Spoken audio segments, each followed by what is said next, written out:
പിണറായി വിജയന്റെ പാണ്ഡ്യാലമുക്കിലെ വീട്ടിലെ ഇ.ഡി. റെയ്ഡിൽ പ്രതിഷേധിച്ച CPM പ്രവർത്തകർക്കെതിരെയും പോലീസ് കേസെടുത്തിട്ടുണ്ട്. കണ്ടാലറിയാവുന്ന 20 പേർക്കെതിരെയാണ് പിണറായിയിലെ അദ്ദേഹത്തിന്റെ വസതിക്ക് മുന്നിലെ ആ സംഭവത്തിൽ കേസെടുത്തിരിക്കുന്നത്. കുറ്റം ചെയ്യണമെന്ന ഉദ്ദേശത്തിൽ സംഘം ചേർന്ന് ഗതാഗതം തടസ്സപ്പെടുത്തി എന്നതാണ് FIR-ൽ പറയുന്നത്.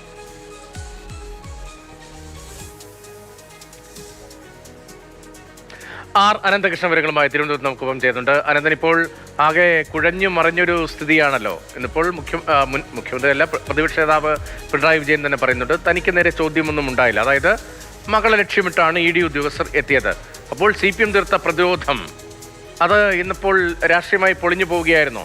മാത്രമല്ല മോഡി VD ഡീൽ എന്നതിന് ഇന്നിപ്പോൾ മുഖ്യമന്ത്രി നൽകിയ മറുപടിയും ഉണ്ടല്ലോ. ആ മറുപടി എന്താ ആദ്യമായി ഞാൻ കണ്ടപ്പോൾ അപ്പോൾ തന്നെ നരേന്ദ്രമോദിയോട് പറഞ്ഞുവെന്ന് പരിഹസിച്ചുകൊണ്ടാണല്ലോ ഈ നടപടികളിലെ അദ്ദേഹത്തിന്റെ പ്രതികരണവും വരുന്നത്.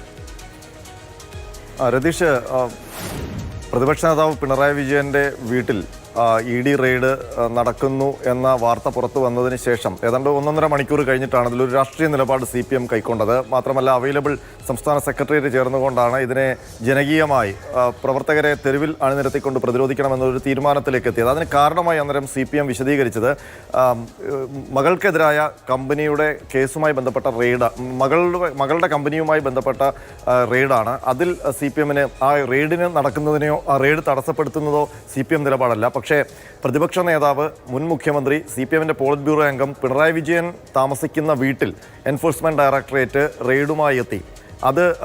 അത് വളരെ ആസൂത്രിതമാണ്. അതിനകത്തൊരു രാഷ്ട്രീയ നീക്കമുണ്ട്. അത് രാഷ്ട്രീയമായി പിണറായി വിജയനെ തളർത്തുക, അതുവഴി CPM എന്ന പ്രസ്ഥാനത്തെ തളർത്തുക, ആ ഒരു രാഷ്ട്രീയ ലക്ഷ്യം അതിന് പിന്നിലുണ്ട്. അതിന് UDF-ന്റെ പിന്തുണയും ഒപ്പം തന്നെ മുഖ്യമന്ത്രി VD സതീശന്റെ പരോക്ഷ പിന്തുണയും ഉണ്ട് എന്നുള്ളതായിരുന്നു ആ റെയ്ഡിനെ പ്രതിരോധിക്കാൻ, ആ റെയ്ഡിനെതിരായ സമരത്തെ ന്യായീകരിക്കാൻ CPM കൈക്കൊണ്ട വാദം.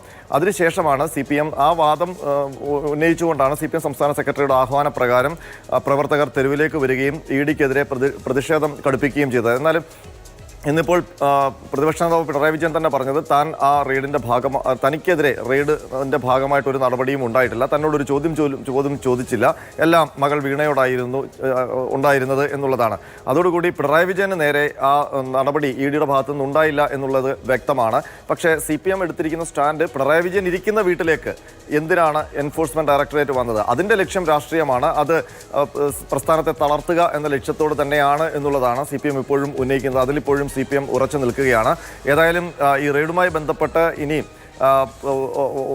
തുടർ നടപടികൾ ഉണ്ടാകും എന്നുള്ള കാര്യം ഉറപ്പാണ്. ആ സമയത്തും എൻഫോഴ്സ്മെന്റ് ഡയറക്ടറേറ്റ് സമൻസ് അടക്കം വീണ വിജയനെതിരെ ഉണ്ടാകും. അപ്പോൾ ആ ഘട്ടത്തിലൊക്കെ CPM ഇനി എന്ത് നിലപാടെടുക്കാൻ പോകുന്നു എന്നുള്ളത് ശ്രദ്ധേയമാണ്. ഒരു പക്ഷേ ചോദ്യം ചെയ്യാൻ വിളിപ്പിച്ചേക്കാം. നേരത്തെ ഈ വീണ വിജയനെതിരെ നടപടി ഉണ്ടാകുമ്പോൾ, അല്ലെങ്കിൽ ആ SFIയുടെ അടക്കം അന്വേഷണം ഉണ്ടാകുമ്പോൾ അത് 2 കമ്പനികൾ തമ്മിലുള്ള നീക്കം എന്ന നിലയ്ക്കായിരുന്നു CPM ആദ്യം വ്യാഖ്യാനിച്ചത്. പക്ഷേ അതിനുശേഷം അന്നും CPM സംസ്ഥാന സെക്രട്ടേറിയറ്റ് പിണറായി വിജയനും ഒപ്പം തന്നെ പിണറായി വിജയന്റെ കുടുംബത്തിനും പിന്തുണ നൽകുന്ന കാഴ്ചയും നമ്മൾ കണ്ടതാണ്. രതീഷ്, ഇതാണ് സാഹചര്യം. എന്തായാലും പിണറായി വിജയനും കുടുംബത്തിനുമുള്ള പിന്തുണ CPM പ്രഖ്യാപിച്ചു. അത് ദുരുദ്ദേശപരമാണ്, രാഷ്ട്രീയ പ്രേരിതമാണ്. പിണറായി വേട്ടയാടലിന്റെ ഭാഗമാണത്, പാർട്ടിയെ വേട്ടയാടലാണ് എന്നാണ് പാർട്ടിയുടെ വ്യാഖ്യാനം. പക്ഷേ ഇനി വരും ദിവസങ്ങളിൽ സ്വാഭാവിക നോട്ടീസ് അയച്ച് വിളിപ്പിക്കുകയാണെങ്കിൽ, ചോദ്യം ചെയ്യലിൽ ഉൾപ്പെടെ വിളിപ്പിക്കുകയാണെങ്കിൽ എന്ത് നിലപാട് സ്വീകരിക്കുമെന്നതൊക്കെ വളരെ പ്രധാനമാണ്. അനന്തകൃഷ്ണനാണ് വിവരങ്ങൾ നൽകിയത്. അതേസമയം ഈ പ്രതിഷേധത്തിൽ പങ്കെടുത്ത ആളുകളുമായി ബന്ധപ്പെട്ട അറസ്റ്റ് ഉൾപ്പെടെ ഈ ദിവസവും തുടരുകയുമായിരുന്നു.